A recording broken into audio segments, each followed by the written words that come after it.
আমি আর কিছু না, ভিজতেই যাচ্ছি। বৃষ্টির মধ্যে যদি যাই তাহলে ভিজবই, যেহেতু আমার ভিজার শখ আছে তাই আমি বের হয়েছি ভাই। তাহলে আমি একটু দেরি করে বের হতে পারতাম চাইলে, কিন্তু না, আমি বৃষ্টির মধ্যে যাব। যত ঝড় আসুক, যত তুফান আসুক, আমাকে উড়াই নিয়ে যাক, তাও আমি এই বৃষ্টির মধ্যে যাব। আর আমার ছাতাটা ভাই, এত বড় ছাতা, তাও কোন দিক দিয়ে আমি ভিজে যাচ্ছি বুঝতে পারছি না। মানে এত বড় ছাতাটা আমার কী লাগলো, যদি আমি ভিজেই যাই তাহলে নিয়ে কি লাভটা পেলাম দেখি।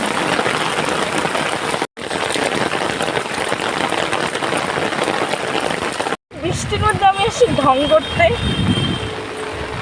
দেখা হতো, মানে এত বৃষ্টি আমি ছাড়াই কি জানি না,